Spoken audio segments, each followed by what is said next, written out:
Kenyans must have seen that the entire government today was in the Nairobi Securities Exchange floor, ringing the bell for the starting of the secondary trading of what is being called Talanta Infrastructure Fund. It is a 44.8 billion Kenya shillings board. Board, in other terms, is borrowing. When government borrows, it can do treasury bills, it can do bonds, which are either short-term or long-term. Now, since on the side of the book that we already know for government debt is already overstretched, now the government is coming up with these kind of facilities so that we do not seem like our debt is growing, whereas we are basically having another secret book of debt. One secret book was fuel levy.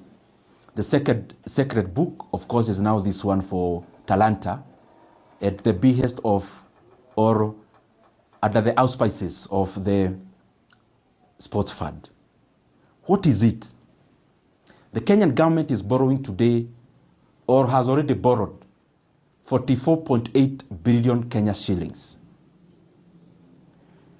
That money is money to be spent today, but to be paid by Kenyans through taxes, and especially around betting and gambling, for the next 15 years, because most of the taxes or the revenue for the sports fund come from those two kind of areas. So we are spending revenue for the next 15 years today, so that we get political capital out of it today. But Kenyans will pay that loan for the next 15 years. It will be maturing in 2040. Now the interest rate is 15.04%. Those things seem just figures when you see them, but they affect every Kenyan.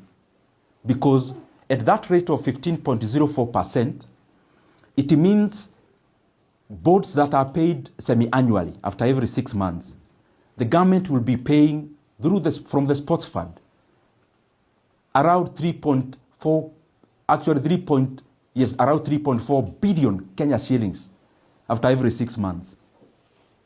So at the maturity of the board in the next 15 years, Kenya will have paid interest rates of 100 billion for a loan of 44.8 billion Kenya shillings. And I'm here wondering, if that cannot make us agree as Kenyans, then what would? Because we are basically mortgaging every stream of government revenue, like Kenya is going anywhere.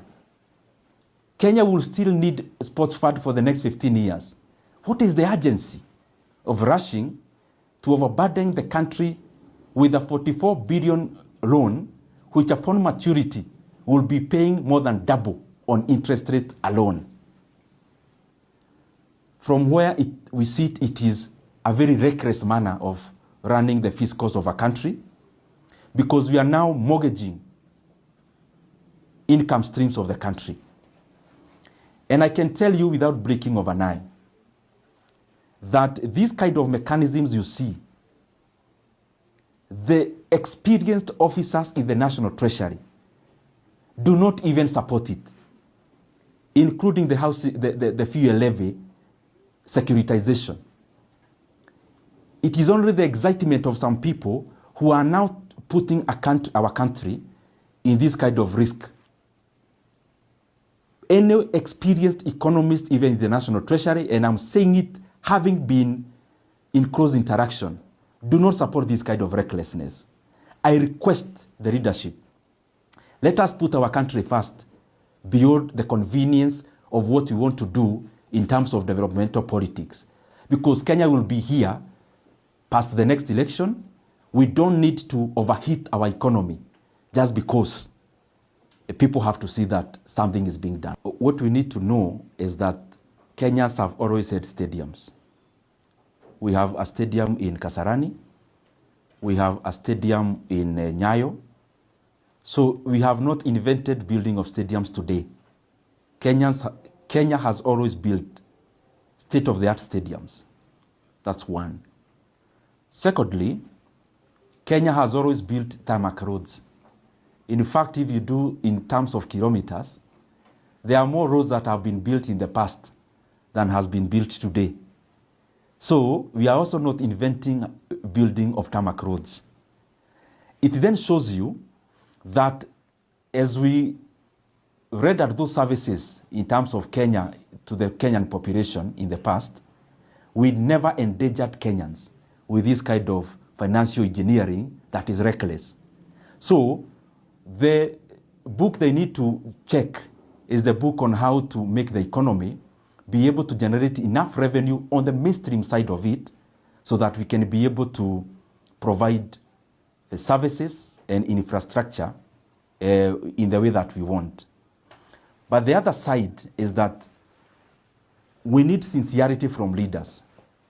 Sincerity is distinguishing what we need to do for political convenience and what is right for the country.